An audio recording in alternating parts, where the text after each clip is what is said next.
Everyone's got a twin in New York City. That's what they told me. Everyone's got a twin in New York City. I swear, were you in Manhattan yesterday?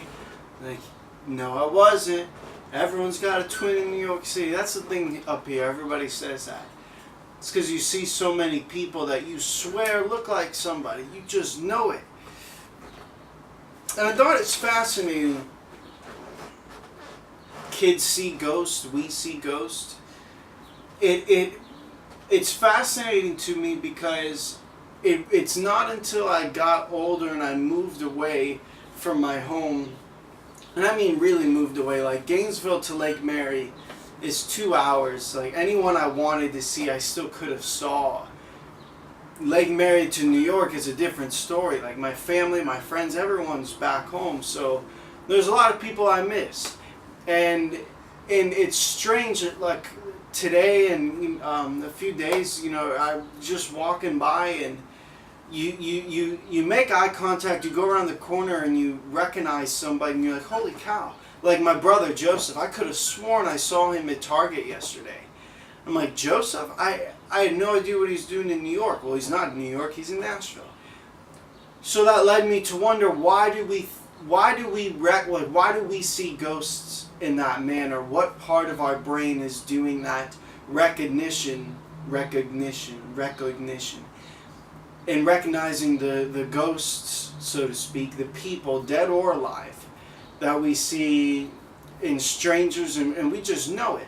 And also, I'm sure it has to play on the same part of the brain that is having us see familiar faces, quote unquote, in strangers. You ever look at a stranger? Have you ever looked at a stranger and you're like, I know you from somewhere. And you might never have seen him before, but you know deep down, I know you from somewhere. What plays into that? So I spent about an hour doing some research, and guess what? There's really not a whole lot out there on it, to be honest. It's actually kind of sad. Step it up, scientists. There's not a whole lot out there. And I'm sure the scientists are saying, well, why don't you do it? We're just people too. I did find something cool, that there are two. So it feels like, from what I've read, all of the scientists, the scientific community is on the brink of a discovery. They just need to get that push. And there's two schools of thought on how the brain recognizes faces. Because if you think about it, we recognize a face within a tenth of a second, maybe even a thousandth of a second. I mean, the second you turn the corner, less than the second you turn the corner, and you see somebody's face. Imagine all of the constructs your brain puts together to recognize this person's face, considering that the whole process of seeing someone is absorbing light and converting it to an image. We're essentially watching a movie. Even when you're watching this video, you're watching a movie. When you walk out and you look at your hands, you're not looking at your hand, you're looking at a movie of your hand. So what leads us to decipher these faces so quick? And the two schools of thought are the local school of thought, which means we first identify a local feature, something small, a specific thing to hone in on, like a big mole, or eyes, or the lips, or an ear, and then we build the groundwork up from that. The second school of thought is that we recognize the global features. So we have local, which is like one specific thing, and then global features. The global features are something like a round face, or really long head, things that are of that nature. Maybe even skin might be a global feature. I'm not sure, but it would be the bigger things, and then you narrow it down to the small things, like the mole. Or do we notice the mole first and then broaden the view to things like the shape of the head? How does our brain, because it's so fast, how does it go about creating this image so quickly? And it seems right now that it's likely some combination of identifying the local features and in the global features, maybe in a very average looking person. Average not meaning hot or unattractive. Average meaning nothing that is out of the ordinary. So maybe in an average person we notice the global features first.